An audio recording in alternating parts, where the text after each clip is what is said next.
dude. How's it going, man? Pretty good. How you doing? Doing good. Just doing some work on this Uncle Bruce fractal evolution video and listening to most recent Joe Rogan podcast with this guy Michael Yo, who had the pandemic. No, he had the COVID-19 and got really ill. He seems to be totally fine now, but sounds like it was an awful experience going through it.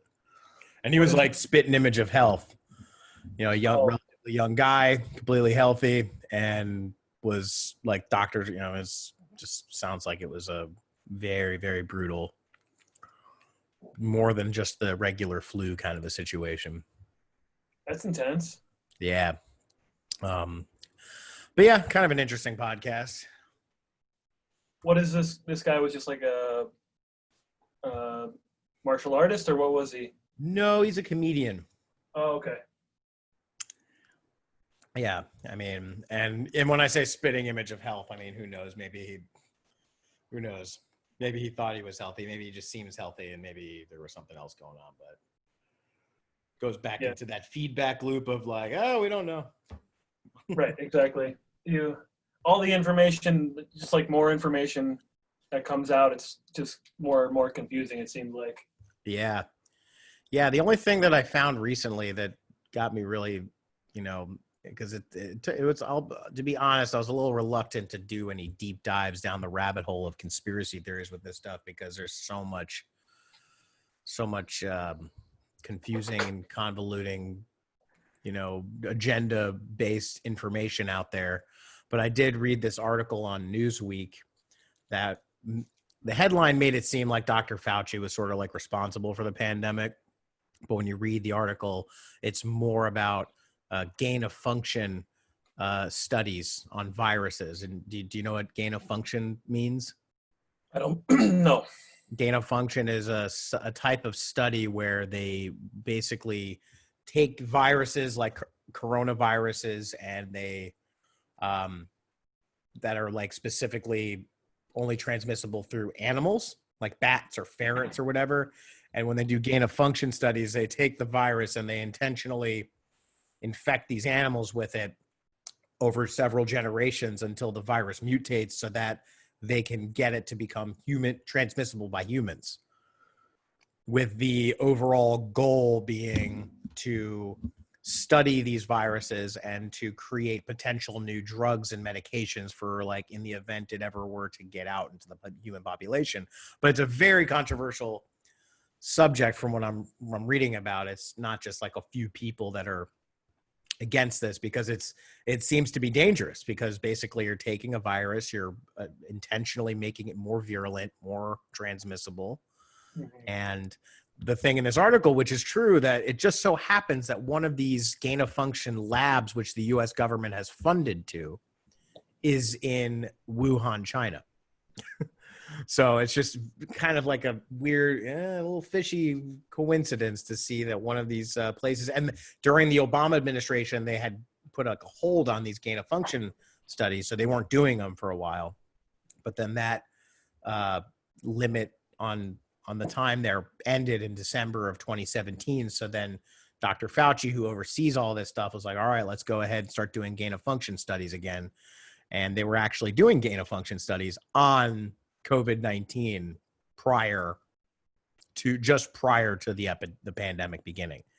So like, even just looking at it, they didn't really imply anything directly in this article. The headline was more provocative, if anything, but like this idea that it was something that they were doing with the intention to, like, well, we can study it. It's a great, a good humanitarian effort to study viruses just in case. But then, like, what if it leaks out?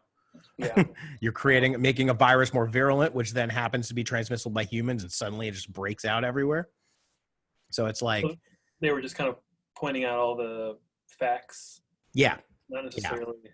Yeah. So, like, I know some people will look at that and say, oh, this is clear evidence that Dr. Fauci is behind this whole thing. But the way I read it more was like, this is, even just to give him the benefit of the doubt, maybe he's not some part of some, like, David Wilcock cabal conspiracy to depopulate the world. Right. Just thinking about in terms of like the dollar signs in people's eyes, like, ooh, we can make money. Whoa, well, I Yeah. have stocks in the pharmaceutical companies, which have patents on all these viruses. So once we create the medications, if it ever happens, we'll have it, it'll be affordable. So, and just like, classic Titanic shit, like, oh yeah, well, we'll just, we'll build this great ship. Everything will be great. And then, they fuck it all up. So When did that article come out? Like, when did it come out? I think it came out like a couple of months ago, like recently. oh, okay. Yeah. Huh.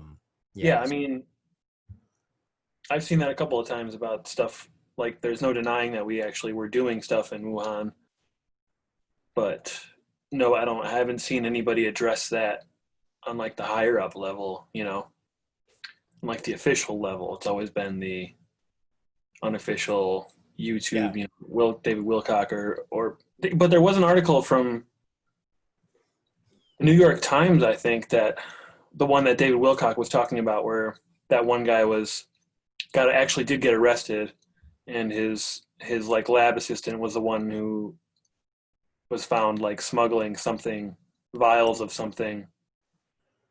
So like that has multiple sources that stuff was going on there, but it just happens to be a coincidence apparently. So yeah, it's like one of those things that you can't just, and and it's like the same thing with like AIDS, right? Isn't it like, oh, AIDS came from a monkey, and then this one's like, oh, it came from a bat. It's always like, oh, well, a human ate a monkey, or a human did something with a monkey, and that's how AIDS got here. Yeah. And then now it's like a human ate a bat, and then that's how it's like, what? Right. And that's even a huge misconception too, with how AIDS or HIV came from monkeys, but that's not true at all. It came from a particular type of cell line that they do similar type studies, like gain of function type studies with. And it's a type of cell line that they do experiments on with viruses. It's a cell type called green monkey cells. Oh, okay. Not like somebody had sex with a monkey and then it just fucking spread around the world. Yeah. Yeah. So like, it's definitely, it's easy at this point to just immediately deny or not even put the effort in to want to look into these things because of the fact that the pandemic's going on. And there's, it's a touchy subject, but when you start looking at some of this stuff, at the very least, you have to say, there are some really like suspicious things going on here. To say that we know, or to jump to the conclusion that somehow there's some sort of like plandemic, which is the documentary that's being, blacklisted all over the place. And that was like one of the people in that documentary, her name is Dr. Judy Mikovits, I think.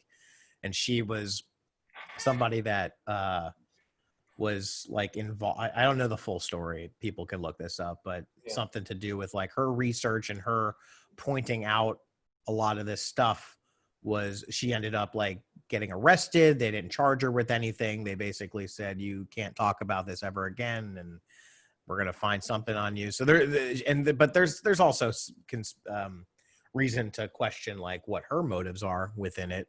Of course. But then again, it's like, there's enough things in there to at least say, look, there are certain questions that need to be had. And it's such a touchy subject. Like, it's like after 9/11, there are people that are going to be like, this is an inside job. It's like, how the fuck could you say that right now? Yeah, right. It's similar to situation. It is. And the fact that we're still in it, it's like, it's almost irrelevant at this point, at least temporarily irrelevant where it came from, directly, if it was foul play, if there wasn't, malicious intent behind it. That doesn't matter at this moment right now. Like, what matters at the moment is dealing with what's happening right now. And then once we settle this, then we could be like, all right, now we have and then we'll have more data, we'll have all of this other stuff. We'll have more time, and then we'll be able to be like, step back and be like, all right, let's do some investigating. There were a lot of things at the beginning of this that seemed really sketchy. Let's figure it out now. And whereas at the moment now, yeah, it is kind of a fucked up thing to be like, man, yeah, I don't believe anything they're saying. Meanwhile, someone's grandma just died. It's like in 9/11 too. It's like, oh, 9/11 was an inside job. You say that like a week after. It's like, dude, my uncle, I knew all these people. You just can't. It's just too close Yeah. close to it. I remember, I think we've talked about it before, but somebody, I don't know if Richard Dreyfuss was like outspoken about 9/11, but I remember somebody like confronted him at like a book signing, like one of those things, like a kid trying to be like, how do you sleep at night? I can't believe it. I think it was like accusatory like that. And then Dreyfuss was just like, listen, it's too close. Do you understand what I'm saying?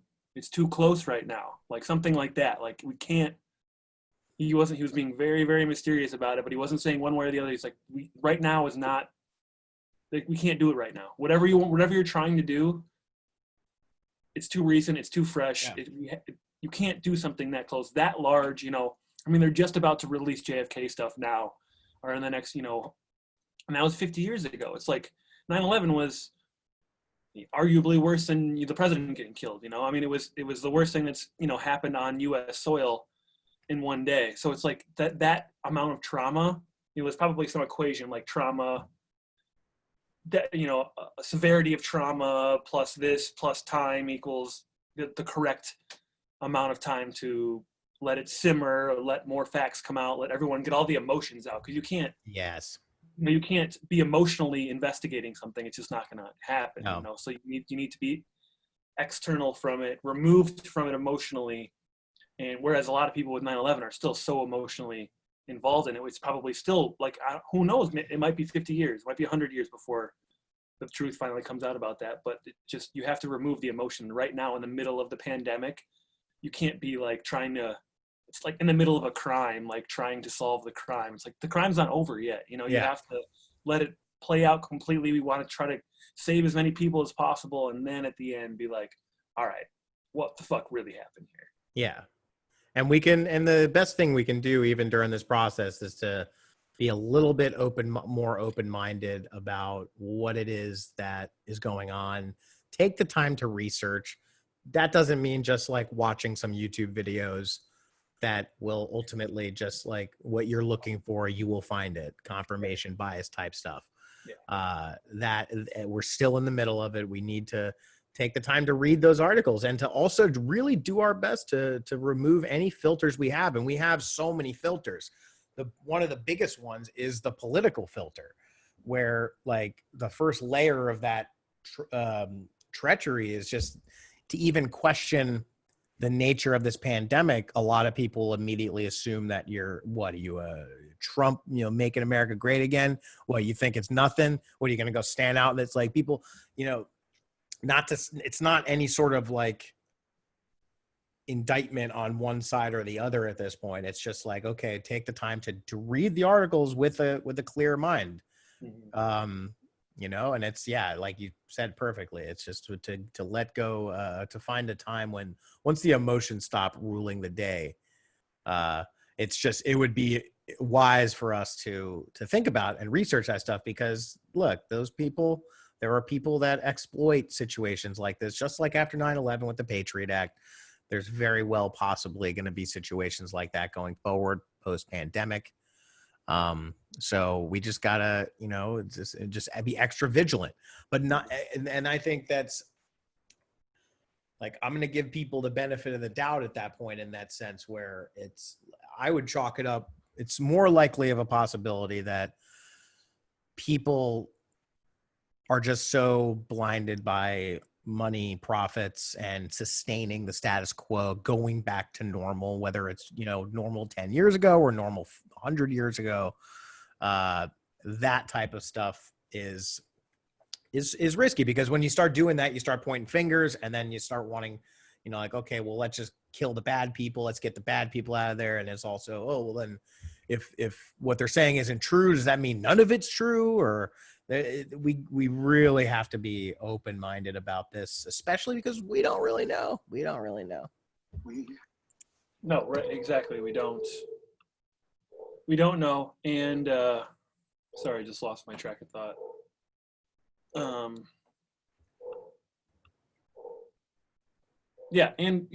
That's a lot of it is there's a lot of people, just like any situation, are taking advantage of the situation that has been presented. And it's really easy to look and be like, well, see that, to paint the picture of like, there is a conspiracy, that this was intentional and they did it, they planned it out, instead of, instead of just like, oh, they didn't know what was going to happen, but they're taking advantage of it. That doesn't necessarily mean that they planned the pandemic, but it does mean that like that they're just shitty people, but they're not like to blame. Yeah, and it's like even the third option there is like, if we're looking at two options, it was just a natural event or it was planned. The third option is that it, like these gain of function studies, it could have been something where they were actively working on something that they screwed up on and that it leaked. Yeah, maybe it accidentally, Supposed. Which is like another, you could totally understand why people would want to ignore that or to move away from that perspective. It's just it's just as damaging to their reputation and our trust in them as leaders, just as much as if they were part of some sort of like global conspiracy to depopulate the planet or something. right. It's like all these subjects aren't even mutually exclusive either, because they're all obviously interconnected in a lot of ways. And then you get, people out there that want to string together a narrative and tell you this is A, which leads to B, which leads to C, which means this. And, a lot of people, I think, have the pieces, but we don't really, it would be wise to not just fall in line behind any certainty explanation at this point. Right. Yeah, we need to be calm. Give me 1 second. My dogs are going fucking crazy Yeah, upstairs. yeah, go for it. So Abigail? that was my parents' dog, Coco. She gets a Oh. little. I think my mom just went on a walk with my aunt, so Coco really wanted to go with them. So Yeah. a little bit bummed about that. Hey, aside from all that stuff, how you doing, man?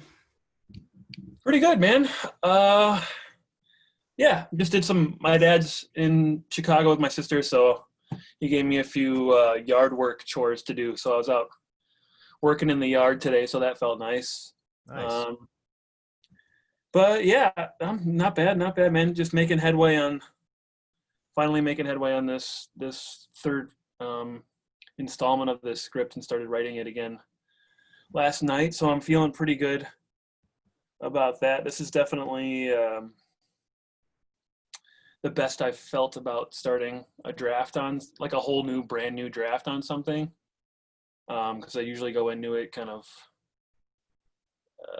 winging a lot, I guess, and I really thought out a lot about this one. So I really it feels nice to go into something like this, having it kind of laid out step by step, and there's not a lot of places where I can give myself an excuse to stop writing, basically. Like, oh, I don't know what I'm doing here, so I guess I have to stop and think about it. Now, like, I have a step-by-step thing, so once I start getting into it, it'll be hopefully pretty free-flowing. But yeah, everything's fine here, just trying to figure out the next steps. Kind of the reality is kind of setting in about the service industry probably never really going back to the way that it was. And even if it does, it'll take a couple of years. And then thinking about, well, my initial plan coming to LA was to find a serving job out there, which would have been no problem before. But now, with people, restaurants will have to cut half of their staff or whatever. There's not a lot of places that are going to be hiring, I imagine, in the next year or so. So I'm just trying to, rework the plan. I'm getting a lot of money from unemployment, fortunately, but good. So that's fine for the time being. But the long-term plan, it's like a big monkey wrench for sure. Because I'm not just going to be able to get a job all willy-nilly out there like I was planning on it. So that's just starting to be a new, like, branching off of, all right, well, what else can I do to make There's definitely money something. when There's going to be something besides, like, I agree. I mean, obviously I want to be able just to write and then make money off writing, but initially, I really would like to move out there having something that's going to give me some money. Sure.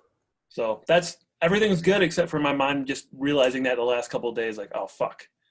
I was like, oh, it's going to go back to normal eventually, probably. And then I was like, what? That's not going to happen as quickly as I hope. And a lot of people won't be going out, and you won't be making as much money as I would have. So, Well, there's delivery. There's delivery options. There's at least at this point, just yeah. I was thinking about that too. Um, just yeah, think realizing that and now opening up that vessel for okay, let's see what are some new ideas. Let's get some Right. new things coming. I'm open. I'm receptive. What are the things? The intention is still there. Um, so yeah, you can't really start receiving new ideas until that realization kicks in. So that's Right. that's Yeah. good. So that's a good first step. Yeah. I've opened it up now. I just don't know what's going to come in or what's going to go out. But yeah, Right. besides that, dude, things are good here. You doing okay? Did you go down for Mother's Day or did I did you? not. I did not. I stayed up here. Was working over the weekend, and let's see. I'm going down there either Sunday or Monday. Going to spend maybe like 4 or 5 days down there. Uncle Bruce and Aunt Margaret get in on the 19th. In So LAX? that's on Tuesday. Yeah, they're coming into LAX. My dad's going to pick them up from the airport. Nice. He actually he they like to play pranks on each other. So what my dad did was bought a like a World War II gas mask. And he's gonna like his original plan was to like wear this gas mask and like a type of hazmat type suit Uh-huh. when he picked him up from the airport. And I was like, that's hilarious. But just have you thought about like what that's gonna look like? You're driving up to the airport wearing like full like hazmat shit. Like you don't think that's Yeah. gonna look suspicious? I mean, it's like he's like, well, it's like I've seen people walk around Walmart with gas masks on. I'm like, yeah, but that's not an airport. Yeah. Airport is a very different situation. Totally different. So we'll see. I'm like, yeah, I just don't want to see you disappear, um, but yeah, he's picking them up from the airport. I figure I'll be down there by then, spend some time with my mom, and then we're gonna, I don't know, we'll do some family stuff when they come down. Um, but yeah, I'm just trying to get this video done so that I can rebuild my computer. This is like perfect example of why I want it. Like, wish I had this part sooner because the video I'm working on right now, it's got a lot of graphics on it. It takes a lot of time to render and process and all that stuff. So it'll be a nice thing to rebuild after that. Yeah, everything else. What's that? You have the equipment already, but you just need to put it in. I got all the equipment now. Yeah, it's a new motherboard, CPU, and a liquid cooler fan for it. Keep the CPU because the CPU runs like extra hot apparently because it's like a friggin' Terminator brain. Yeah.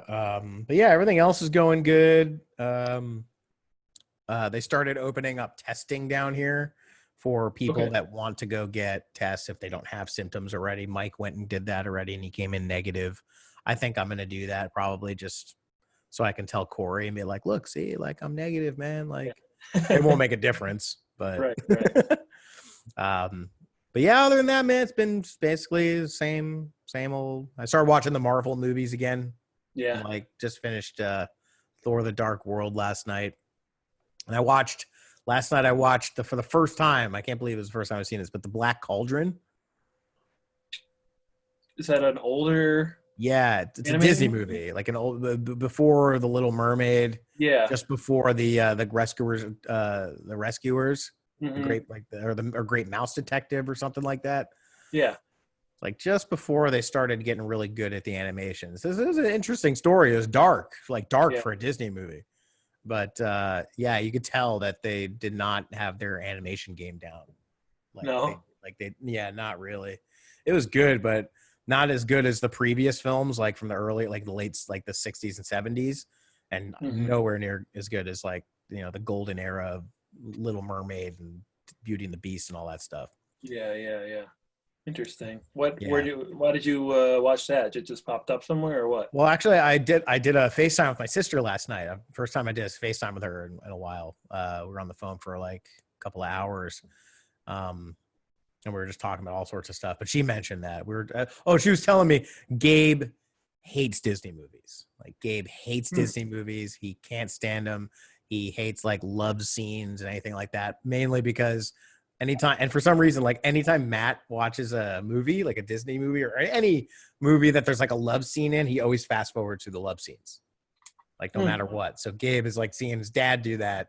Now he's Oh. like, anytime he sees like, oh, girls, like he's going through that phase, which is still like, I'm telling Kim, like, that's totally normal. But Yeah. but yeah, like because she's homeschooling him now because he doesn't Okay. going to school, and they're in New York, and it's like crazy out there Yeah. still. But like they did a Zoom call with like other kids and teachers and or homeschool mothers and fathers and stuff. And one of the things was like they did a little kind of survey thing, and they're like, tell us what your favorite Disney movie is. And he's like, I hate Disney movies. It's like, well, what about The Lion King? And he's like, oh, I guess. Gabe's just so like not into Disney movies. It's hilarious. That's funny. Hopefully that's a good thing. But yeah, she brought up the Black Cauldron though. Okay, maybe he can sense like the deeper themes in all the Disney movies, like the darker, deeper themes that he's like, I don't trust these. Yeah. There's something about it. Yeah. Yeah, all the subliminal programming. He sees it. He's just like, Mm-hmm. yeah. Apparently they went. What did she say they went to see in theaters? And they walked. Oh, it was The Beauty and the Beast in theaters. Like when that was in theaters, like they went to go see it, and he was just like, I don't want to watch this anymore, and like basically got up to leave. Wow. And like walked out of the movie. Jeez. Hilarious. Well, I mean, that's cool that he knows what he likes and he doesn't like it. That's always a good quality to have, Yeah. Know what He you loves Star Wars. He loves Godzilla. Makes sense to me. Yeah. So, what's going on upstairs? Yeah, I heard that. Like a little rumble. Yeah. Sounded like they're going from front door to back door. I don't know if there's a lot of people go on walks these days, like big families with their dogs and shit like that. So there's a lot of people walk. You haven't been here. We live on a corner. Yeah, I thought I was there. My parents' house? Yeah. Yeah. Yeah, we've been. Yeah. I've been there. Yeah. Okay. Yeah. So we're on a corner, so we, there's like 5 minutes if someone's walking that the dogs can like track them and watch them. So there's a lot of action going on, and they try to, they want to be out there part of it. So Right. going a little crazy. So yeah, what do we want to cover? Have you thought any more about the screenplay that you're going to write? Have you written anything down for it, or? I actually haven't. I haven't written anything down for it yet. I've been kind of too focused on these videos and stuff. Mm-hmm. But the hero's journey. First of all, that video that you sent me, for anyone watching this, the hero's journey step by step on YouTube. That is epic. Really well done. Yeah, like a cool video. About a half hour long, something like that. I'm surprised it doesn't have any more views. Yeah, I literally just searched like hero's journey breakdown or something like that, and that was one of the. I don't even know if it was on the first page of like results, but yeah, once I found that one, and it's done in such an entertaining way. Like I told you, it reminded me of Synchrocosm videos. Like it is like a movie in itself. It is. But yeah, it just breaks it down really nicely. And I wrote every step in here is just like a cheat sheet, so it's nice to have, so you don't have to watch that video every time. But right. Yeah, it was super, super well done. I'm very happy to find that. Yeah. And just thinking about it too, like, is it just a coincidence that is the case? Or like, is that just part of, like we talked about in text messaging, it's like the program for humanity. And thinking about it, it's that it's the story of in the Kabbalah with the tree of life.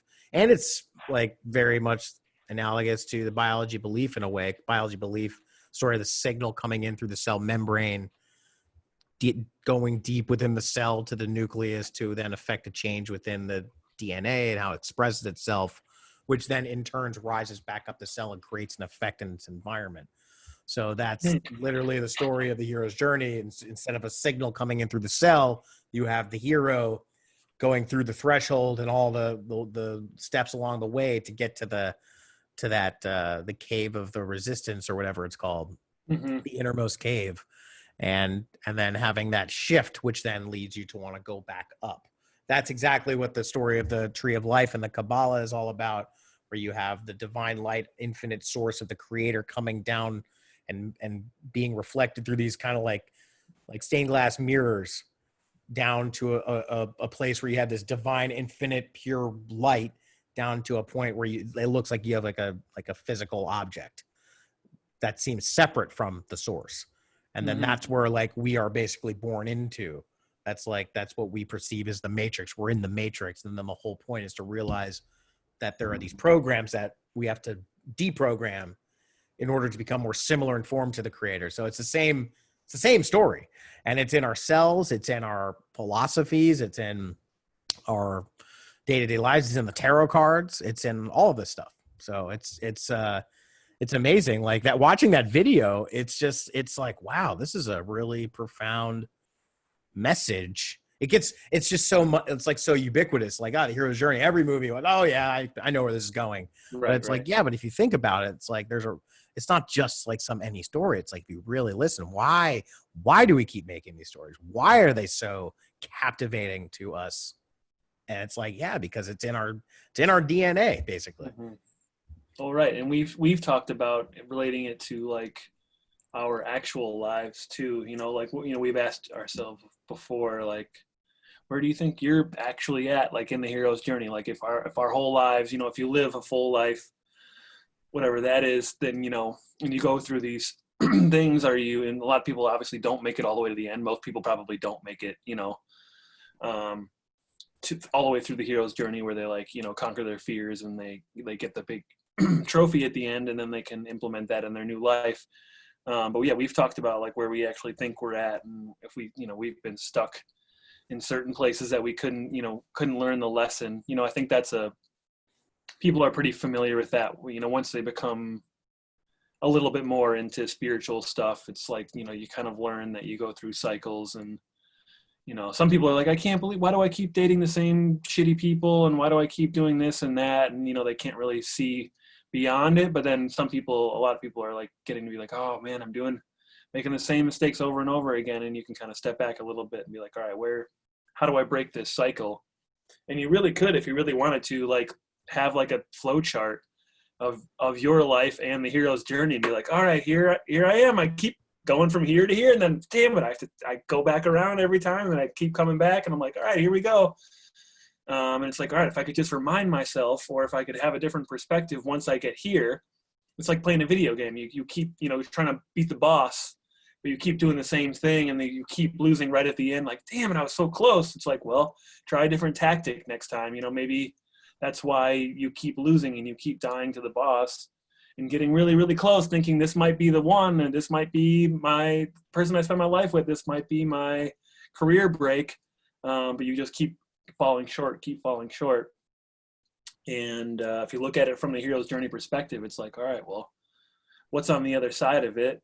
How do you get there? If you need tools like the next level in a video game, you can't, you need to level up, and you need to win so you can get the next tools to go through the swamp. You need to get a horse, or you need to get a different tool to climb a tree. Like if you don't get these tools, if you don't find these things and learn these lessons, then you're not going to be prepared for the next step. So it's not just like barely fighting through what you're doing and just barely making it to the next side, because then you're not gonna be good enough. Like John Locke talks about that little moth cocoon. He's like, you see this cocoon right here? I could take my little knife and I could carve a little hole and make it a little bit easier for the moth to break out of the cocoon, but then it wouldn't have the right strength that it gets built up when it's coming out of its cocoon. It needs all of that energy built up in order to survive in the real world. So you can't, that resistance. Yeah, you need the exactly. And you kind of need to embrace that. So that's why, like, the hero's journey, just writing, obviously it makes it a million times easier because it's just kind of like a step-by-step thing. But in life too, it really is a fucking step-by-step thing. And like you said, it's written in our fucking genes. Like we can't, even if we wanted to, do something different, I feel like our bodies would be like, no, that's not how we do it. We're here to do this, It's like, if you know what the path is, it makes it a little bit easier, instead of like walking around blind all the time, which everybody essentially is. It's like, well, no, now we've had the path forever. It's like Joseph Campbell, all the researchers of all those ancient cultures thousands of years ago who are all telling the same story. They go through, different iterations and different versions of it, but it's the same old story. And we have it. We have the cheat sheet. It's just remarkable, and that's why that video was so cool. It laid it out in such a human way. It wasn't even really like for writing. It was just kind of like saying it as it is, like a thing. It's not like, all right, when you get to this point, you do this for your screenplay. It's like, no, it was kind of like a life video. It was that's why it kind of really stuck with me, because it was like, wow, this isn't just somebody trying to give you help, on your project. This is like someone trying to show you the way of life. Yeah, the way of life, exactly. Oh man, that's so true. Yeah, because it brought up so many philosophical messages. It just like, yeah, this is like a message that people need to hear right now, but like we are hearing it all the time, everywhere you look, all the movies, all the shows, every time a story is even brought forth, it's like the same story. So it's like, man, people need to hear this. It's like, yeah, they're on it. We're on it. People are hearing it all up the ass right now. And even like you said too, the tools as well. I think in a lot of cases that the fundamental tool is knowledge.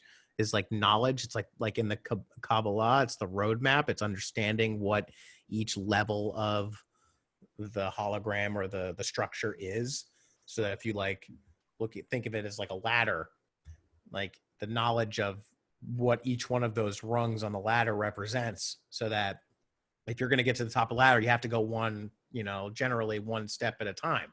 Mm-hmm. You have to know where you're grabbing. You have to know where it is. Like imagine if the ladder was invisible, but you only had the knowledge of what each rung was. Kind of like, again, back to the movies, Indiana Jones and the.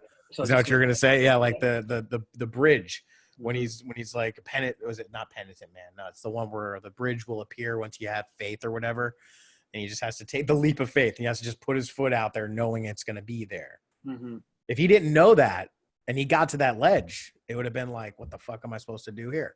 Yeah. So and then even with like Uncle Bruce and the biology of belief, it's like, yeah, your genes will be deterministic until you recognize that you are actually in charge. You have the key to unlocking your genes and unlocking your DNA, so you can rewrite it. But you really can't even get to that until you've gone through that process of recognizing what your programs are and actually kind of following the program, just like following that program with that blind faith, really accepting it as it is until it doesn't work, and then recognizing that like, oh shit, I was wrong. I led myself into a dark cave and there's no way out. And that's kind of reminds me, like from my personal journey, kind of like what I think of the innermost cave being for me was being in Crestone. Yeah.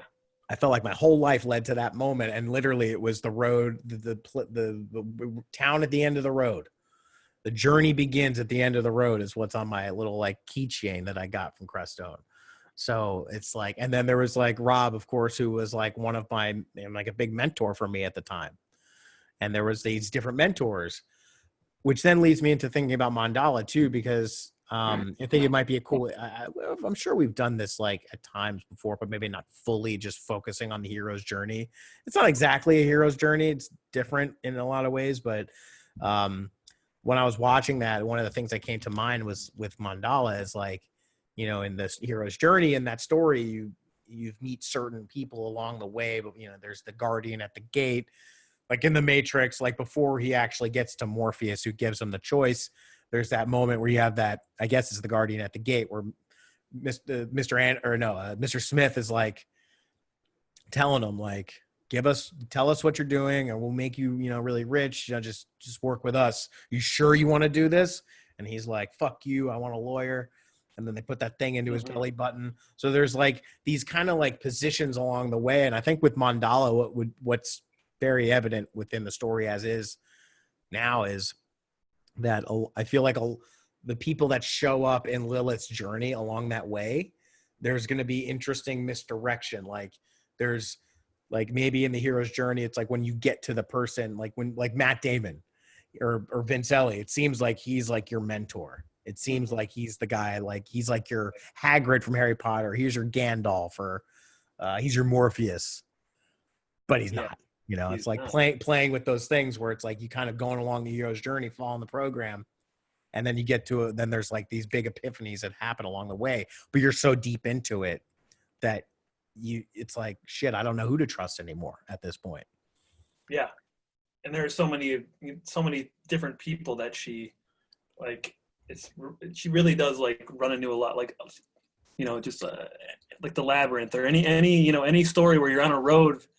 It's always like, oh, and then you go up here and you meet this person. It's like, yeah, it's Vincelli and Jeff and Matt and Chris Jennifer, and Jennifer, and then Barnard. It's like all these people that she meets along the way that you really don't know. I mean, Jeff, and Barnhart, that they're like, you can trust Jeff and you can't trust Barnhart. Like those are the only two that are like very, very clear. Right. Matt, you learn you can trust as well. But yeah, like Jennifer and Vincelli and, whoever else in there. It's like, in the president, like, do you even know if you could trust the president? Like probably, but I don't know. But yeah, I feel like in the heat of that, like maybe with after the second act, after Jeff dies, that there's so much confusion in her mind. Yeah.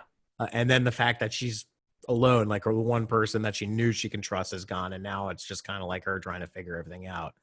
That confusion really reigns supreme, and then leads into the thing where this is not your typical hero's journey. It's more of a tragedy.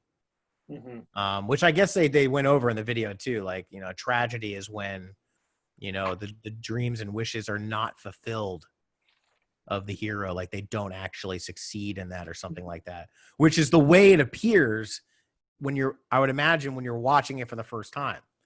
But then I imagine it's like, and then you go back and watch it again, and then you start to see all the shit that was laid out subliminally and very much in your face, but you just weren't seeing it because you didn't have the context to see it. And then even to the final end where you thought that it was like a tragedy at the end, in a way, it was also her liberation. Like she succeeds in being that hero. Right. But it's a very unconventional way, more of like an internalized version of that. Right. Yeah. And just not really by the book, which is cool. Right. You want to take all of the, just like anybody studying the greats of anything, you want to take all the really good stuff, that your favorite writer or your favorite musician and all these people, you want to do what they did, but you don't want to copy it exactly. You want to do it in a way and then add your own like uniqueness to it. And that she does go on like the classic, more or less, hero's journey, but definitely in a unique way, in her own way, where the hero dies at the end, but it's like, it's jarring, like you said the first time, because I mean Neo dies technically, and all these other characters. But he's reborn, right? And, but in the same movie, and yeah, right, like literally reborn, whereas Lilith isn't like literally reborn. But metaphorically she is. Yes, definitely, and I like what you said. The second watch or the third watch of Mandala is really when the quality will kind of like it'll be almost too overwhelming initially, especially like if the whole third act or the second half of the third act is just kind of like as the people who read Mandala and gave us notes said he could see it as like a Baz Luhrmann kind of production, just imagining the last half hour of the movie just being like this beautiful theatrical kind of misleading just show, just like so much going on that you're going to not really be able to like kind of pick it apart or like feel how you're like, oh yeah, see the symbology and stuff and the symbolism. Because she's in the middle of it. They're in the middle of it, and you're in it with her. Can't assess the thing while you're still in it. Right, there we go. So I think the first watch of Mandala, people will just be like, just kind of like floored a bit, and then the reviews will come out, and the people who have watched it 2 or 3 times that know what to look for in movies they'll kind of point out, what really happened in there and how magical it was. And then watching it again, you'll be able to be like, oh yeah. That is Yeah. like the normal story, but it's different. It's like a remix. Yeah. And something I was just thinking about too, like in Mandala, comparing it to the hero's journey, like that scene from the Matrix before he sees Neo, or before Neo sees Morpheus, and he's in that office room with the agents, and they're like the guardians at the gate that are like, saying like, if you're about to do this, you better be fucking committed to do this, because if you do it, we're going to be on your ass. We're going to fucking get you. Mm-hmm. So this is your chance to say no if you want. And he was like, well, how about I give you the finger and you give me my phone call? Yeah. In Mandala, though, what I think that moment is for Lilith is when they're, maybe it's not in it as it is right now, but maybe it could be, or there could be, I can't remember. But when they're, after she meets with Vincelli and she pretty much decides she wants to do it, and then like shortly after that, they're in the limo on the way to the place in New York, because she has that conversation with the president like beforehand, which as we have it right now is more so to build some backstory, to establish her relationship to the president, to show that she has like a father figure and all that stuff, to highlight her wound. But like I could see like it maybe even, I don't know, like even like a final, there could be like I imagine it like maybe like a phone call or something, like right before she like gets out of the limo. There could be like one or around that time before she actually goes into the building. There could be one of those moments where like the president could serve as that purpose. Because before it's kind of like that as it is now, where president's like, are you sure you want to do this? Is this, like, I know you said you were going to stop, you were going to be done. You're going to take a hiatus. Like, you're changing your mind now. Is this something you sure you want to do it? Yeah. So, like, wherever it works in there, I could see the president being that sort of guardian at the gate role in a way that, because Jeff's happy to be there. Right. Well, and as I'm reading this now, the note I made by Guardian at the Gate makes the hero think twice, and it churns up old scars that tries to block the hero, which is what her talking to the president obviously would churn up old scars because of the whole thing with his daughter. It says the hero must mirror the force it's going up against. Uses opponent's strength against them. Critical. Okay. Hey, try hit your video button. Oh, never mind. It was like frozen for a second. It said I had like an unsustainable connection for a second there. Oh.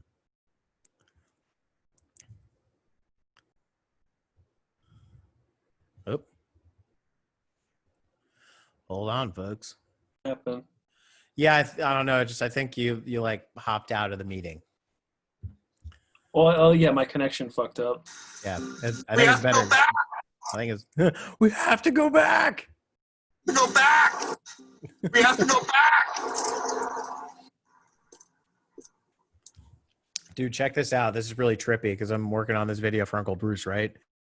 And can you hear me? Yeah. Sorry. So like I'm doing color correction, and there's like these scopes that kind of show me like what the light levels are and what the color levels are at, so I can do the color correction better. But I just like looked at this picture of this is what Uncle Bruce looks like in a vector scope or in a waveform scope. What? Doesn't that look like the fucking great owl from The Secret of NIMH? Oh yeah, that's trippy. Oh yeah. Now I see him. Like with the wings and the eyeballs. Yeah. Dude. Like, whoa, crazy. Oh, dude, did I tell you about the birds aren't real conspiracy? I don't think so. Dude, this is my favorite conspiracy theory of all time right now. And it actually, like, based on the last podcast we had, we were talking about conspiracies and stuff and how, like, it's like, I don't know. And it's like all this crazy, a lot of brainstorming, I guess, going on. But, it was brought to my attention, there's a very significant like subreddit of a conspiracy called Birds Aren't Real. And the idea is that no birds are real or ever have been real, and that every single bird is actually a government surveillance drone. I love that. It is hilarious, dude. Like it's funny because, like, when you're looking at this, I mean, percentages wise, there are probably some people that are like, shit, me, I don't think I've ever seen a pigeon, like a baby pigeon before. Have you ever seen a baby pigeon? I've never seen a baby pigeon. Where do the pigeons come from? Maybe they're manufactured in a lab. And like these dude, like the posts on this, I'll have to send you the subreddit. One of the best parts of this, there was a video that somebody edited that looks pretty legit. Like the video's like, has anyone ever noticed that the same seagull always follows Barack Obama everywhere he goes? And you look at it, it's like somebody edited together footage of clips of him like coming off Air Force One, and then it pulls out and there's just like a little seagull sitting there. And after he's walking, the seagulls follow him around. And then the text comes up. It's like, did you see it? Let's go back at the footage. And they go back and they like highlight the seagull. And then they just do it several times. Like one where he's at a podium, the same fucking seagull sitting there under the podium. And then there's one where he's walking to the Rose Garden. There's the same fucking seagull. And they're like, what is going on with this seagull? Hashtag birds aren't real. Like, I love that. it is so fucking hilarious, like endless entertainment. You would be amazed with how many people have been posting on this forum about it. Like pictures of birds with like blueprint schematics showing like where the microphone is and where and you can tie every single conspiracy theory known to man into that conspiracy theory. For example, 9/11. There's the idea that those weren't really planes that hit the building. In fact, what they were birds. And now let me explain. When you see those birds, like sometimes like big, like flocks of birds all flying together in like a big pattern. Yeah. See, the thing is what they don't tell you about the 5G is that the 5G has been around for a lot longer than they say it has. And that 9/11 was actually the beginning of the 5G drone operation. So if you think about it, if you actually do the research, you can see there were no birds in the sky in New York City on September 11th. All the birds, they activated the 5G towers. All the birds came together and formed the shape of what looked like an airplane. So people saw like, it's a plane. But really, it was just a shit ton of birds all like flying in unison. And they just crashed right into the building. And then the next day, suddenly there were birds in the air again. But no one pays attention to the birds. Yes. Dude, I'm in. I'm sold. Yeah, I'm sold. it's a fact. I mean, there's articles written about it. So what? So do we try to capture one and dissect it? And what? They did. They actually did. They dissected a few of these birds. Guess what they found inside? Microchips. You know what kind of microchips? Microsoft microchips. Oh, Who invented Microsoft? Bill Gates. Bill Gates invented birds.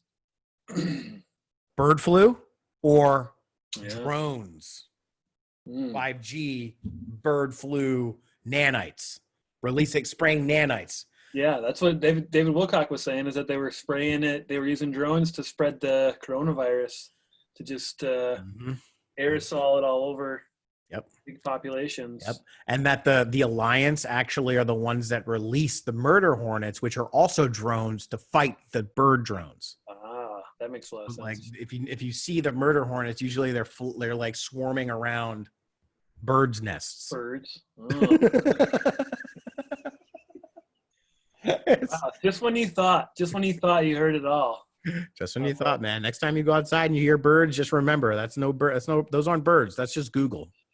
Well, maybe Hitchcock's movie was like the test run. Ooh, yeah. Birds, you know. It was like the War of the Worlds.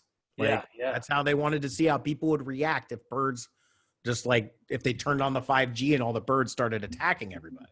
Well, Tippi Hedren, the main actress, she thought they were all going to be fake birds.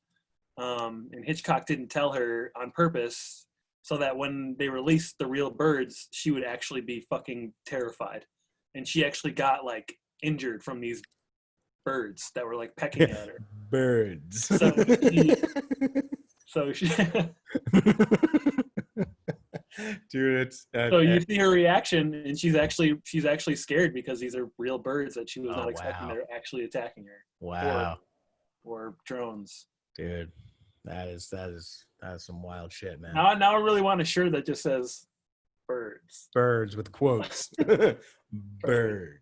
Oh yeah, I've seen Right. birds. Right. You don't know? No. And if you think about it too, it goes back even further because what do the mainstream scientists tell you about birds? They descended from dinosaurs. Yeah. That is code for the reptilian aliens manufacturing the bird drones in their own image over the course of thousands of years. So when we see birds, we think of them as just descended from dinosaurs. But what it really means is that the robot birds were manufactured by reptilian aliens with the whole intention to depopulate the planet. Mm-hmm. It makes perfect sense. Total sense. Wow, everything is. What step is that in the hero's journey? Because that just made everything so much clearer. Yeah, the innermost cave, or no, like just when you're about to get to the end, just when you thought it was over, you find out there were no birds, and then it's like you have to go back and do it all over again. Shit. So funny. Wow. Yeah, I'm gonna need to go down that rabbit hole later. That'll be fun. Oh God, it's the images and pictures that come up. Oh God, fan art or whatever. So funny, man. Great. Thank you for sharing that with me. I like that you changed my name to Detective Allen too. Thank you. Oh yeah, yeah. That was a impulsive but appropriate. That was that's up there for one of my potential new professions is to become a private eye when I move to Los Angeles. Oh yeah, that'd be cool. I can see you doing that. You got Having the hat. Zero, yeah, that's all you need. You don't need credentials or A little notepad, one of those like brown, like light brown trench coat things. Yeah, there you go. Exactly. You're already like 2/3 of the way there, man. I do need the trench coat though. That's one You thing. need a flask to be like drinking from, kind of like in Who Framed Roger Rabbit. Yeah. Instead of being like tunes, just be like birds. I'm gonna go fucking get to the bottom of this bird thing in Los Angeles. That's what I'm gonna do. I'm gonna be the bird. I'm gonna be the bird PI.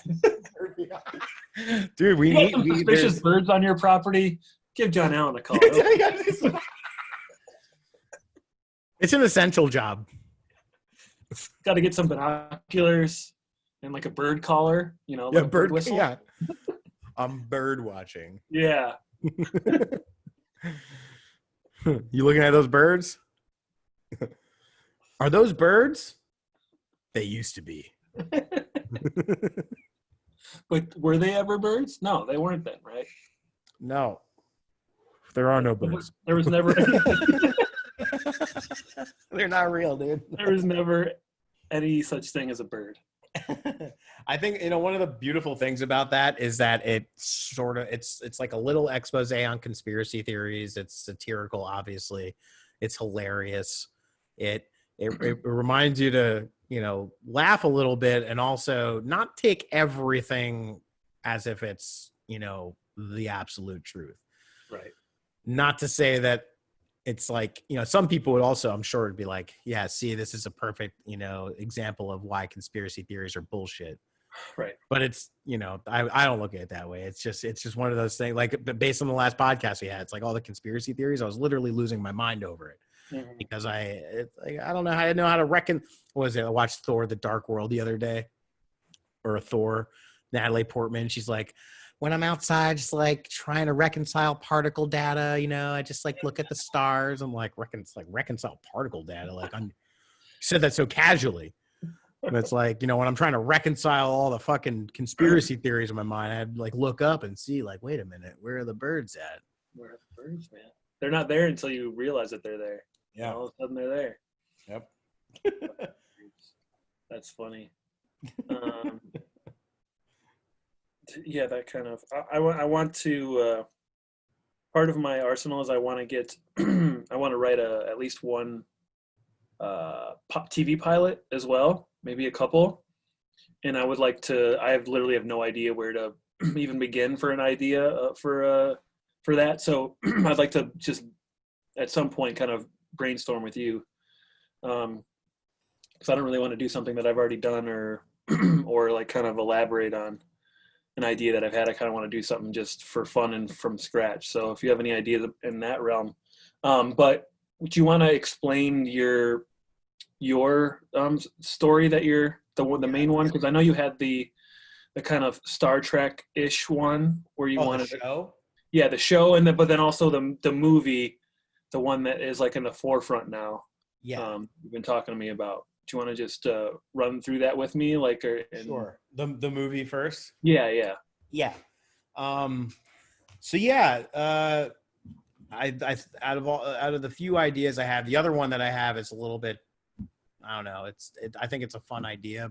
The whole idea of 1 second to the moon. I think I told you about that. Yeah, right? yeah. Like that's a fun short. Like I see that being a short, if anything, Right. maybe like a pilot to a show. That could be a pilot to a show, like an episodic show that kind of does modern takes on. Oh, okay. Yeah, but anyway, that just occurred to me right now. But anyway, other than that, this is the movie I really want to focus on because it's like Joffer said, you know, if you're gonna make a movie you want to direct, make sure it's only a movie that you can direct.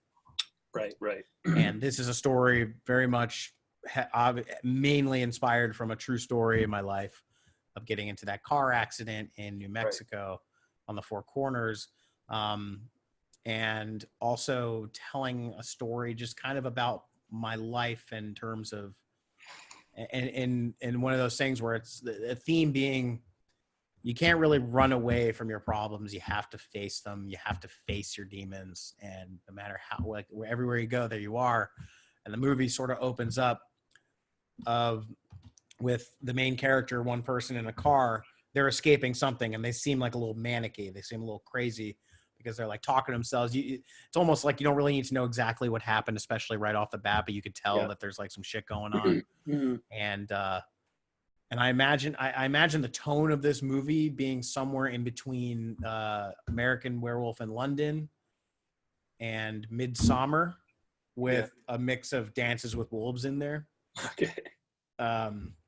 Like the American Werewolf in London part being that it's like, you know, there's some lightheartedness going on in there. There's some, I don't want to take it too seriously. Yeah. What would you just said 3 like very different movies, like tonal wise, like where would you like the tone to kind of actually be? The tone I would like to actually be more along the lines of Midsommar. Which I still only seen 10 minutes of. Oh, you watched 10 minutes of it? Yes, and I was like, I am not ready for this right now. No, yeah. It's I knew that. I figured that out. Good idea. Yeah, you don't want to watch that movie all willy-nilly. I got it right away. I got the tone. I got the vibe. I was like, nope, not right now. Yeah. So it's kind of intense. So you kind of want an intense tone, just from what I got, then. Yeah, kind of an intense tone. And I'm inspired a lot by Midsommar in the sense that, and this is not really a big spoiler. It's in the trailers, but where they're doing that thing, like the whole movie takes place somewhere in Sweden, and the day hours are extremely long. So pretty much the whole movie takes place during the daytime. Yeah. And it's unusual because at 10 at night, the sun's still up. Yeah. And that also adds like a stark contrast to the horror aspect of it. Usually horror movies are dark, mysterious, and this one's like you could see everything. That's kind of why The Shining is kind of terrifying as well. Right. Most of that is daytime. Yeah. Yeah. So, and then in this sense, it's the opposite actually. So the movie starts off like sort of the daytime, and we're following this person, our main character, in the car, and we're hearing the inner, they're talking to himself, just going on about all this stuff. Seems very much, uneasy and restless and escaping something. You don't know what it is. But then the sun goes down, and then as the sun goes down, they're driving along the straight road, having that dialogue, and then all of a sudden, boom, crashes right into a cow in the middle of the road. The rest of the movie takes place in complete nighttime. That's why the working title of this is Night of the Skinwalker, because then what ends, I think I told you a little bit about this, right? You definitely have, yeah. Yeah.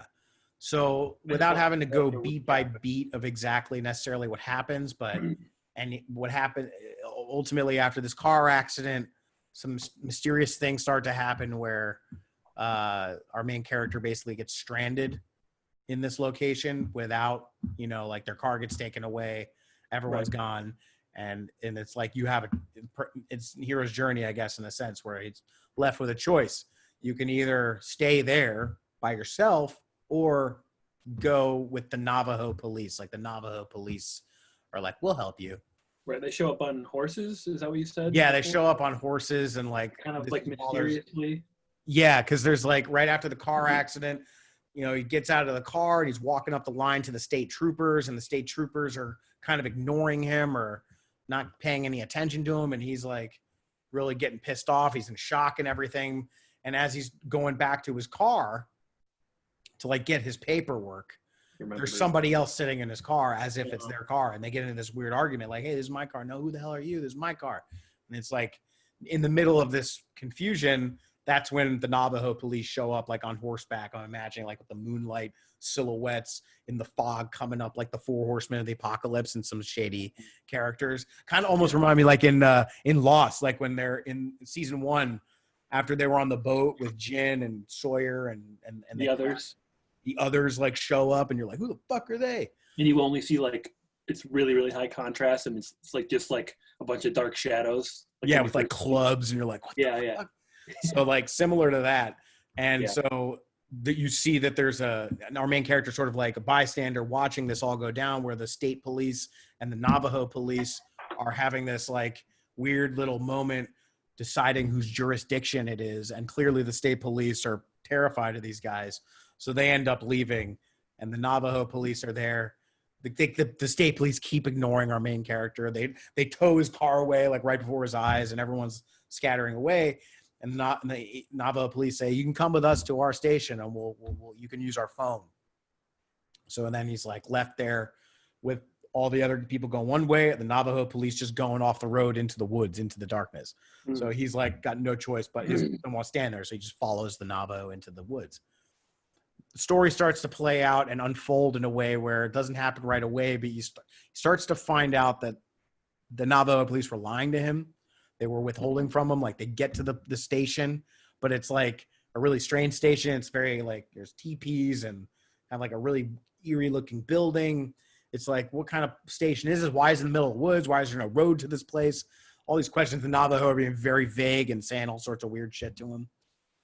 Ends up finding out that the Navajo are very like cryptic with how they describe everything. They don't give him a straight answer with pretty much anything, but he comes to a conclusion that he died, that he actually died in that car accident, and that he's like in purgatory now, or in some sort of limbo state. And what he ends up finding out is like, and a lot of these Navajo, they don't speak English. They're speaking in Navajo. So there's that language barrier as well. Right. And then there's like little things that keep happening that get him to think maybe I'm dead. Is that it's like when I got into that car accident, he's looking at his watch. It's like 5 a.m. It's 6 a.m. The sun should be coming up now. 7 a.m., 8 a.m. He goes to sleep, wakes up. It's noon. The sun's still not out. What the fuck's going on? There's only one Navajo that actually can speak English. And he's like a little bit younger than he is. Okay. And starts to explain and kind of like explains to him. He's like, they're not going to tell you what's going on because, and they're all very standoffish about it. Like they say you can come with us, but they're not like all welcoming of him. Right. Just the one kid is. He's welcoming. He's actually like really excited to see him. Starts to find out that there's like a whole myth and legend. And what happened was that this Navajo tribe has been trapped in this realm for God knows how long. And now he's trapped in there too. And they have not been able to escape because there are these creatures known as skinwalkers that basically hunt, like kind of keep a perimeter around their town, kind of like in The Village. Okay. They don't leave because the fucking creatures will come out and get them. Yeah. And so then and the kid tells him like eventually, I haven't figured out how like this will all be given out at once or over, a period of time. Mm-hmm. But the kid explains to him at some point that there were 2 skinwalkers, 2 of these like evil kind of creature, like basically Navajo version of werewolves that have kept them from escaping for all this time, but that when he hit that cow, like the Wizard of Oz, when Dorothy landed in Oz, that cow was one of the skinwalkers. Oh, Now there's only one skinwalker left. And all of the other Navajo are really like, they don't know what, they're all like kind of uneasy about the situation because there's a prophecy. There's a prophecy that a newcomer will basically show up to their situation and will confront the skinwalker and like defeat the skinwalker and then like basically free everybody from being trapped in this realm of darkness. So the whole movie takes place in like nighttime. right. So in like one night. Yeah, I mean, yeah, and it's like, and time sort of has Okay. a weird like, and that's one of the things too. I imagine that'll get him to start thinking like, because he'll be deluding himself, like maybe I should leave, maybe I'll just go out back to the road, and the kid's like, no, you can't do that. He's Mhm. like, and he tells him, wait till morning, you can go get it in the morning. He's like, all right, fine. Goes to sleep, wakes up, it's fucking like 10 a.m. still nighttime. Some nighttime, yeah. What the fuck? And he's like, everyone's asleep, so he's like, fuck it, I'm just gonna go back to the road, see if I could flag somebody down. And that's when he goes out to the woods by himself, hears all these weird noises. It's kind of like a horror movie a little bit. And then and he gets freaked out because he starts seeing like shadows coming at him and hearing noises. Comes back. That's when they start telling him about all this prophecy stuff.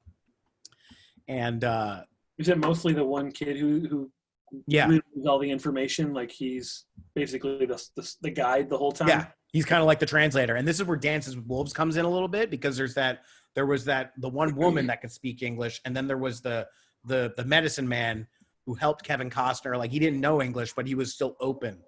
So it's not like everyone doesn't want to agree with him, but they're all very uneasy because they all know about the prophecy. And him being there, it's like, oh shit, like, what do we do? Is this like, how do we do this? And like, and this is like some like, white guy who's like, I'm not supposed to be here kind of a energy. And they're like, this guy's not going to fucking kill the skinwalker. So what are we going to do? Yeah. And like, yeah, it takes place all in one night, but I imagine it goes on for like, it could be hundreds of years. He could be there for hundreds of years. Mm-hmm. I imagine it's just ambiguous about what time it is and how long he's been there. But similar to Dances with Wolves, where Kevin Costner goes out onto the plains and sets up his little camp, and then eventually becomes close with the Lakota that are all like surrounding there. And then he becomes one of them. They do all the ceremonies. They all fucking hate him at first, but then eventually they come to love him because he helps them. They all help each other. So I imagine that happening. I imagine he even learns Navajo language. That's like the Dances with Wolves thing. And he becomes, what's that? Also Avatar as well. And Avatar. Right. So he, it comes to a point where he doesn't really know. They're in, like, that's the thing too with indigenous, like Navajo, like Lakota, whatever. They're so like, they live their lives by the stories and the oral traditions. And a lot of these stories from indigenous cultures, there's so much there. I mean, there's wisdom in there, but if you take them literally, it might make not a lot of sense. Right, so in the beginning, he's always trying to look at it literally, but then eventually he starts looking at it metaphorically. And it's like, it doesn't really matter, like whether I'm dead or not. It's like, he just assumes that he's dead and he's trapped in this realm. So he becomes basically one of them, and they're his new family. And then a lot of this like but he still can't come to terms with the reason that he was escaping from where he was coming from in the first place. There's still this like aspect of that he's like, yeah, I've basically surrendered and let go of all that stuff, and I'm here now and I'm making the best of it. But still there's this one thing he never really, confronted. So that was the thing that he was dealing with in the very beginning of the movie, right? Right, which you don't really know what it is exactly. And I'm not sure, maybe we know. What's that? I was going to ask you if that's revealed as to what the main issue is eventually, or you're not really sure yet. I think it'll be more along the lines of like in that translation barrier at first, where it's like, we don't really need to know exactly what it is, but we can know how it's affecting him, and the stories about like holding on to things that you should let go. And there's I would like to put a lot of the indigenous wisdom into this story that I've learned over the years, like going to the Unity concert in South Dakota. There's a ceremony called the Wiping of the Tears ceremony, which is this whole thing where sadness, death, and grief are part of life, and we are meant to mourn it, but we're not meant to live perpetually in that state of sadness. So there's a special ceremony designed to basically let it all out and to move on. And I feel like in a way that's kind of what happens with him. He really just kind of accepts his fate, but doesn't want to accept what got him there in the first place for a long time. It all kind of accumulates in this thing where something happened. Like, I don't know what'll be the final catalyst in the end. There should be something. This is what I need to figure out. But it all kind of boils down to where there's a point where they have to confront the Skinwalker. They have to confront him. Maybe like the Skinwalker starts like picking people off, where it never happened before because there were two Skinwalkers, but now there's only one. Right. Now there's this new person, and everyone's starting to think differently and change their consciousness. Now the Skinwalker's going in and just taking people. So they have to decide, like, all right, we have to do something about this. Yeah. And eventually it's just, what's that? So say they can't just be passive now because the Skinwalker's behaving differently. So now they have to Exactly. be proactive about it. Yeah. Yes. So I imagine the finale of this movie, like the death is the road to awe, if you will, of this movie, will be like a type of ayahuasca-like ceremony where they do some sort of plant, like ghost plant medicine that only exists in the realm of the darkness or whatever. Right. So there's going to be a lot of really psychedelic shit, and it'll be all in the dark and I'm imagining really interesting light play and shadows and all sorts of stuff. Can't really tell what's real or not. And he's already at a point where he already accepted that it's not what I see with my eyes that's real. It's what I can feel and what I can sense that's real. So there's a lot of that stuff going on, but it kind of it's a final confrontation between the main character and the Skinwalker. And it's like, there's definitely going to be a lot of hero's journey stuff in here. So it's like that scene from Empire Strikes Back where Luke goes into the swamp to confront the resistance, who turns out to appear to be Darth Vader. Yeah. But then when he strikes him down, the mask blows up. He sees it was him. So he's confronting himself. So I'm imagining the confrontation with the Skinwalker, which I imagine some really interesting fucking prosthetic makeup, choreography, like weird fucking like noises and shit. And how it like, kind of like in, I'm also inspired by the movie in Annihilation. You've seen that, right? Yeah. At the very end of Annihilation, like when that thing comes up out of the hole and it's mimicking everything Natalie Portman's doing.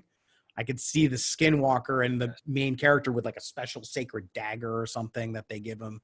Yeah. Like one of the tools, like, but it's like, it's mirroring him and he's like trying to kill this thing.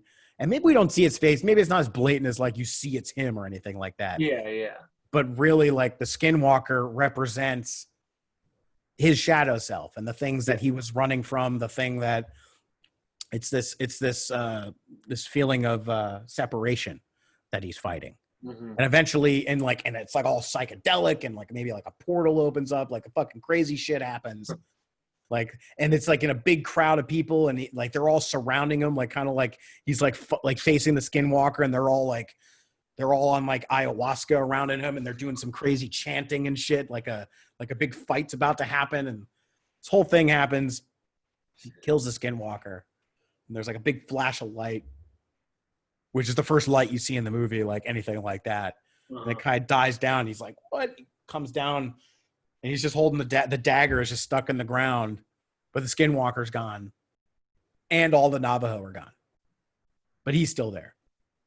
And it's like, I just imagine that moment being like a really wild roller coaster of emotions. Like, yes, I defeated the Skinwalker, but then also realizing, oh no, I'm all alone. All of my new family's gone. And like, I'm just, and it's still dark. Right. Like, what the fuck? Like, now I'm like thinking like maybe there could be some stuff that happened beforehand that like why he didn't want to be the one to confront the Skinwalker, because there's that risk that maybe he might be trapped in there forever to be like like you might become the next Skinwalker or something like that. There's just like all this mystery. You don't really know. But so after he kills the Skinwalker, he's really sad because everyone's gone. And he just leaves the dagger and it's just the dagger stuck in the ground as he walks away. And it's just him walking through the woods kind of like aimlessly seeming like he has no purpose anymore, because he feels like, like the whole time he was trying to escape from something, he inadvertently found the thing he was looking for. And once he finally confronted that thing, the thing that he had was gone. So it's like, man, what a shit situation this has been. And then he comes back out to the road, and it's like the first time he's seen the road since the very beginning of the movie. And he could look like he's been there for like a really long time. He's wearing different clothes. Maybe he's got a beard or whatever. And then he's just walking down the road, and like no cars are there. And it's just kind of like this moment where he feels like it's all hope is lost. And he's just staring down the end of the road. And then from behind him, you start to see the sunrise over the horizon. And then he turns around and sees it. And it's just just the shot of like sunlight coming on his face. And just the first time he's seen the sun in however long it's been, realizing he's finally back. And there could be maybe some sort of sign or something, like something blows in the wind or something that happened like previously, like one of the Navajo told him, like, like when you see the trees blow, like blah. So like he sees the trees blow, and it's like, oh my God, like they're still here. It's still. And then the very last shot of the movie is like him just kind of like staring off down the road as the sun, like at the sunrise, and behind him there's a car coming from the other direction. So it's like, help is on the way. And then that's the end of the movie. And he's back in the real world. Yeah. So that's really fucking intense, dude. Like the whole thing is going to be intense. It seems like, obviously, I remember you telling me. So you haven't really, that seems to be what I remember from what you told me before. So it hasn't really changed much. You have pretty much the complete idea, just minus like a couple of little, the characters, specificity of like certain plot points that need to happen, especially like in the middle. Yeah, right. Of course. Like the beginning and the end, I feel like are pretty solid in terms of like, I could probably write those out, in a script as is. But yeah, like developing certain characters, I got to do research, because I really want to shoot this movie, and I would like to actually shoot it with like actual indigenous people. And make it as an opportunity to and like learn and do some more research into Navajo traditions, into the story of the skinwalkers, different opinions and stuff like that. So that way I want to make it as authentic as possible. Even if it comes to like learning, some Navajo, like if I'm sure I can meet somebody, or I know somebody that knows somebody that can help me, like, articulate it and write, because the like, as writing characters, you want each voice to be distinct. And I would like the Navajo characters, especially that younger person that like kind of is his friend throughout the whole thing, to have a very distinct voice. So there's definitely some research and development that still needs to go into that, but that's basically. And I want to come up with a better title than Night of the Sun. It's kind of when you hear that title, I get more of a horror movie, just like a straight up horror movie kind of thing. But I feel like it's definitely like, it's not going to be a massive production, which is definitely, a lot on your side. There's going to be a fair amount of maybe special effects and lighting, really good lighting in there, especially if you're shooting at nighttime all the time. That's always tough to make it look good and still dark and not light and all that shit. But I think it's definitely like a doable, you got what, 20 people max probably for cast, and then location, just finding a couple of really cool spots anywhere pretty much. You could shoot that, it doesn't really matter what state you shoot that, you could shoot that in California very easily. Yeah, man. Yeah, I mean, just definitely the research. I feel like, the research will give you a lot of ideas too. Just like looking into the natives will probably, even reading some of their stories, I'm sure will give you more insight. And you're like, oh, I could use that for this, and and squeeze that in there, and then it's nice having that friend, that younger guide character, because he really can. He's a very useful character. Like pretty much anything that you want to happen, he can kind of make happen. Mm. You know, he's guiding. He is like the god of that realm, at least. You know, where he's like dictating. Does your main guy have a name? Do you call him anything? No, I don't have a name for him yet. Okay, so it's like, yeah, he just seems to know everything that, or could know everything that the guy needs to know, or Yeah. you know, tells him what he needs to know when he needs to know it, or doesn't tell him. Like you said, the older guys kind of are dismissive or mysterious about stuff. Yeah. That's a great character to have. Yeah. Yeah, this you could definitely do like the breakdown, you know, the hero's journey, like however many, 20 plot points, like he does this, because they're very distinct things that happen. Oh, my connection was unstable again. My cut Yeah. out. I can still hear you.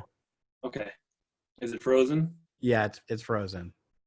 Mm-hmm. Just hit the video. No, don't hit at leave meeting. Just hit like the little stop video button.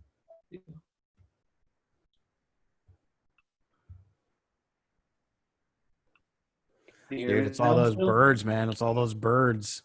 They heard us talking about them. drones. Oh, all right. Maybe it's. I hit start video again. Up. We good? Oh, yeah, that's better. Am I think. my movement good? Yeah, it's I'm still moving? Yep, yeah, it's a little jittery. It's a little jittery, but All it's right. okay. Yeah, I feel like there would be a principal cast of like maybe 5 to 6 main actors, including the main one, and then a lot of other like smaller supporting roles throughout that. Are there any females? Yeah, that's the thing too. I feel like there's not going to be like a chief patriarch, like the leader of the group will be a female, Okay. and she'll be the one that's like kind of the most mysterious throughout it, and he thinks that she's kind of got a bad vibe, like I don't think she likes me. It's like no, she doesn't. She's got her way with people or something like that. And it's there's the chief and like the shaman, and the shaman is like the female, and she's like the main one. And there could be a love interest, there should be, I think there should be some sort of love interest in there. I mean, that could be tied to the lesson, that he didn't learn in the beginning. You know what the thing is that happens in the beginning? No, Him to be I haven't distressed? actually thought about it. That could be, an easy link would be to have that be some sort of emotionally love interest related, and then have him meet this other native girl or something like that, kind of churns up that stuff that makes him kind of confront the issue that he was, or at least confirm that he doesn't want to confront it still, like it could be brought up. And then he could be like, no, like, I don't want to deal with that yet. Like, again, just to confirm that there is still something that he's. Yeah. Something that, We'll be right back. All right. Looks like we lost some internet connection over at Detective John Allen's location there, an undisclosed location. So for anybody watching this, thanks for tuning in, and we will be back next time. All right. Be cool. Be cool.